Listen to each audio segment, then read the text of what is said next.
তো প্রিয় দর্শক বন্ধুরা, সরাসরি মুখ্যমন্ত্রীতে আপনি ফোন করেছেন, তাহলে আপনার জন্য অত্যন্ত খুশির খবর। আজকে এই ভিডিওর মাধ্যমে আপনারা জানতে পারবেন যে সরাসরি মুখ্যমন্ত্রীতে আপনি যখন ফোন করেছিলেন, ফোন করার পর আপনি স্ট্যাটাসটা চেক করলে কিন্তু আপনার পেন্ডিং অবস্থা রয়েছে, আপনার হয়তো অনেকে অন্য কোনো অপশন কিন্তু থাকতে পারে। কিন্তু সরাসরি মুখ্যমন্ত্রীতে আপনি যখন ঘরের জন্য বা যে কোনো বিষয়ের জন্য যখন ফোন করেন, তখন আপনার নাম্বারটা কিন্তু সেটা রেজিস্টার হয়ে যায়। আপনার কাছ থেকে বিভিন্ন ধরনের তথ্য কিন্তু সেখানে চাওয়া হয়, এরপর কিন্তু রেজিস্টার করে দেওয়া হয়। এরপর আপনি যখন স্ট্যাটাসটা চেক করেন, তখন কিন্তু সেকেন্ড স্ট্যাটাসে আপনারা দেখবেন যে সেখানে দীর্ঘদিন ধরে সেই অবস্থায় কিন্তু সেই অপশনটাই কিন্তু দেখাচ্ছে। আজকে এই ভিডিওর মাধ্যমে আপনারা জানতে পারবেন যে সরাসরি মুখ্যমন্ত্রীতে ফোন করার পর আপনি সেই সমাধানটা আপনার নিষ্পত্তি হবে কিনা। একটা প্রতিবেদনের মাধ্যমে সেটা প্রকাশিত করা হয়েছে এবং রাজ্য সরকার তরফ থেকে কি বলা হয়েছে আপনার সম্পূর্ণ এই ভিডিওর মাধ্যমে জানতে পারবেন। তো অবশ্যই আপনারা ভিডিওটা প্রথম থেকে শেষ পর্যন্ত দেখবেন এবং চ্যানেলে যদি নতুন হয়ে থাকেন, চ্যানেলটা অবশ্যই আপনারা সাবস্ক্রাইব করে রাখুন। পাশে থাকা বেল আইকনটি অবশ্যই আপনারা প্রেস করে রাখবেন এরকম ধরনের নিত্য নতুন ভিডিও পেতে। এখানে যেটা বলা হয়েছে যে মুখ্যমন্ত্রী দপ্তরে জমা পড়া অভিযোগে দ্রুত সুরাহা করতে বিশেষ কর্তা নিয়োগ, নজর বিধানসভা ভোটে। অর্থাৎ সামনে বিধানসভা ভোট আসছে এবং সেই জন্য মুখ্যমন্ত্রীতে যে সমস্ত সরাসরি মুখ্যমন্ত্রী যে সমস্ত ব্যক্তিরা ফোন করেছেন আপনার যে কোনো বিষয় নিয়ে, তো সেই সমস্ত অভিযোগগুলো দ্রুততার মাধ্যমে কিন্তু সুরাহা হবে, অর্থাৎ সেগুলোকে নিষ্পত্তি করবে। তার জন্য কিন্তু বিশেষ ধরনের একটা কর্তা নিয়োগ করছে। তো চলুন আরও সম্পূর্ণ জানবো এখানে কি বলা হয়েছে। এখানে যেটা বলা হয়েছে, বিধানসভা নির্বাচন আর বাকি মাত্র 1টি বছর, তাই মুখ্যমন্ত্রী মমতা বন্দ্যোপাধ্যায় দপ্তরে জমা পড়া অভিযোগের সুরাহা করতে উদ্যোগী হলো নবান্ন। শুক্রবার রাজ্যের কর্মী নিয়োগ ও প্রশাসনিক সংস্কার দপ্তরের তরফে একটি বিজ্ঞপ্তি জারি করা হয়েছে। দেখুন এখানে একটা বিজ্ঞপ্তি কিন্তু জারি করা হয়েছে। সেই বিজ্ঞপ্তি জারি করে জানানো হয়েছে যে মুখ্যমন্ত্রীর অধীনস্থ পরিকল্পনা রূপায়ণ এবং অভিযোগ নিরসন দপ্তরের জন্য একজন বিশেষ দায়িত্বপ্রাপ্ত আধিকারিক নিয়োগ করা হচ্ছে। তো দেখতে পাচ্ছেন এখানে আপনার সরাসরি মুখ্যমন্ত্রী দিয়ে যে সমস্ত ব্যক্তিরা ফোন করেছেন এবং সেগুলো এখনও যে আপনাদের পেন্ডিং অবস্থায় বা দীর্ঘদিন ধরে আপনাদের একই অবস্থায় কিন্তু পড়ে রয়েছে, সেই সমস্ত অভিযোগগুলো দ্রুততার মাধ্যমে কিন্তু এবার সুরাহা করা হবে। তার জন্য আরও কি বলা হয়েছে সম্পূর্ণ আপনারা দেখতে থাকুন। আইএস পদমর্যাদার আধিকারিক দীপঙ্কর মণ্ডলকে ওই পদে নিয়োগ করা হচ্ছে। এই নিয়োগের পর প্রশাসনিক মহলে গুঞ্জন, আগামী বিধানসভা নির্বাচনের কথা মাথায় রেখে মুখ্যমন্ত্রী দপ্তরে জমে থাকা যাবতীয় অভিযোগের সুরাহা করতে এই বিশেষ নিয়োগ করা হচ্ছে।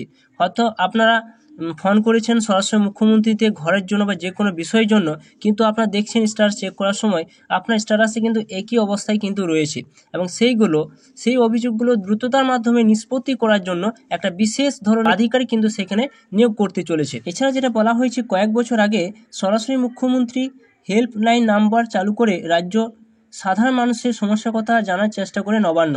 সাধারণ মানুষের সমস্যা জানা মাত্রই তার সমাধান করতে উদ্যোগী হয় প্রশাসন, যেটা বলা হয়েছে। নতুন এই নিয়োগ প্রসঙ্গে নবান্ন এক আধিকারিক জানিয়েছেন যে সরাসরি মুখ্যমন্ত্রী হেল্পলাইন নাম্বারে প্রতিদিন অনেক অভিযোগ জমা পড়া অভিযোগ থেকে বাছাই করে দপ্তর ভিত্তিক সেই সব সমস্যা সমাধান করা হয়।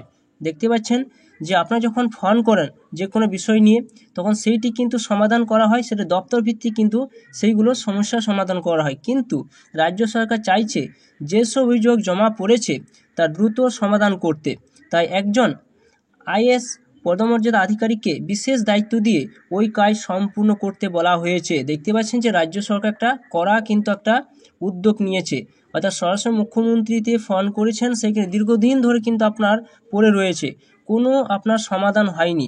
সেই সমাধান করার জন্য রাজ্য সরকার কিন্তু একটা বার্তা দিলেন। রাজ্য সরকার ধরে নিচ্ছে যে চলতি বছর শেষ হওয়ার আগে রাজ্যর ভোটের প্রস্তুতি শুরু হয়ে যাবে।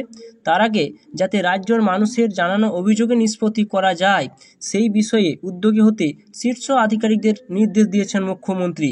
তো দেখতে পাচ্ছেন মুখ্যমন্ত্রী একটা নির্দেশ কিন্তু দিয়ে দিয়েছে যে সরাসরি মুখ্যমন্ত্রীতে যে সমস্ত ব্যক্তিরা ফোন করেছেন সেগুলো দ্রুততা যাতে সমাধান করা যায়, তার জন্য কড়া একটা বার্তা কিন্তু তিনি দিয়েছেন। হয়েছে রাজ্য মুখ্যমন্ত্রী এই বিষয়ে নির্দেশ দেওয়ার পরই প্রশাসনিক মহলে তৎপরতা শুরু হয়।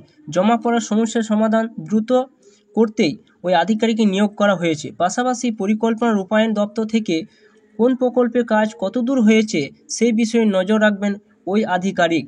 অর্থাৎ আপনারা যখন ফোন করেছেন, ফোন করার পর আপনার স্ট্যাটাসটা আপনি চেক করবেন, সেখানে দেখবেন যে আপনার স্ট্যাটাসটা আগে কি ছিল এবং এখন কি রয়েছে।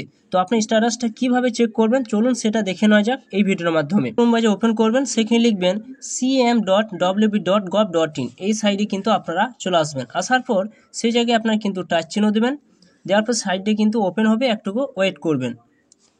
এরপর আপনারা দেখতে পাবেন সরাসরি মুখ্যমন্ত্রী যে ওয়েবসাইটে রয়েছে সেই সাইডে সরাসরি কিন্তু আপনারা আসতে পারবেন। তো এইখানে আপনার স্ট্যাটাসটা চেক করতে গেলে এখানে দেখুন একটা অপশান কিন্তু রয়েছে, এই জায়গায় দেখুন একটা অপশান রয়েছে। তো সেই জায়গায় কিন্তু আপনাদের আসতে হবে এবং সেই জায়গায় আপনারা কিন্তু টাচ চিহ্ন দেবেন। তো এখানে যখন টাচ চিহ্ন দেবেন, এখানে যখন একটা অপশান রয়েছে নো ইয়ার গ্রিভান্স বলে একটা অপশান কিন্তু এখানে রয়েছে।